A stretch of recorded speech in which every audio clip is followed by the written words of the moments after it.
So I get my life back. And you survived. Oh, I did. So during that, back to the DAW topic, the last thing that I had to my name was a 12-inch PowerBook from Apple, like the earliest ones. Right. It's like an inch thick, weighed like 20 pounds. And all I had was GarageBand. And it's the typical story, the GarageBand starting point. It was right there. I mean, I wanted FL Studio. I wanted Acid. I wanted those programs because I saw what Danger Mouse was doing, and he was like mashing the Beatles with Jay-Z. He took the Beatles White Album, Jay-Z's Black Album, and he made the Gray Album, and that was just like genius. Right. And I was like, I want to do that, and I couldn't get any of these programs on this laptop. One, I didn't have the money at the time because I just started with this company, and two, it was just impossible to get any kind of internet support to download and do things like that. So all I had was GarageBand, my limited iTunes library, very little drum kits, synthesizers, anything like that. It was purely sampling, creating loops and chopping and mashing and EQing, like, the sub kick from another song and then adding the top kick from another and just blend. I just learned it all by myself.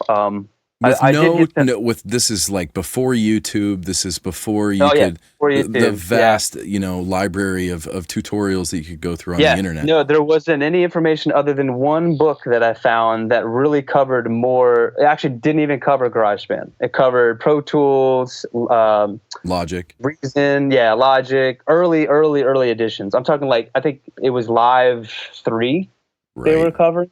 Yeah, it was that old. And like, I'm like, GarageBand, there's no GarageBand. I don't know what I'm going to do.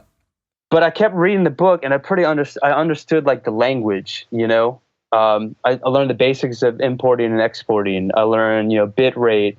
I learned all the basic fundamentals of like, mixing and exporting music and finishing it.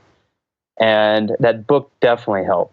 And so I made a bunch of remixes that gained the attention of a bunch of New Orleans DJs back home.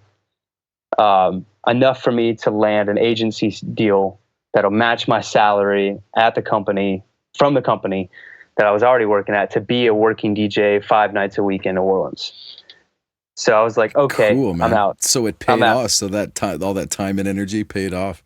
And the first thing I bought with that money was Ableton Live. Nice. Why did you pick Ableton Live? At the time, everyone that I had spoke to, I was going to Winter Music, I was going to, back when it was like Winter Music Conference, when there was actually a conference. Yeah. And there was like forums and like DJs would like sit there and like, pour their heart out about their business. And master classes and whatnot. It was DJ Summer Camp. It was amazing. And everyone was Ableton. This program is amazing. You could DJ with it.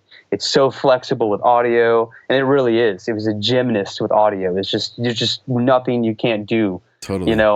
I'm not too excited now that where I am now musically and with engineering and sound design. I could definitely hear, where Logic and Pro Tools come out ahead as far as like loudness and clarity.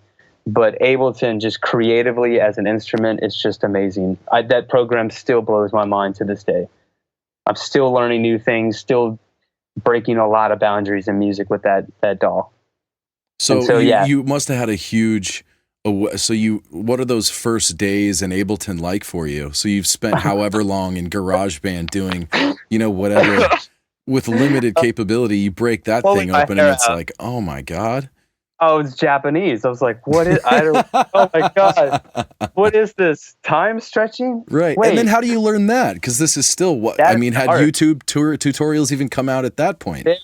I think I learned how to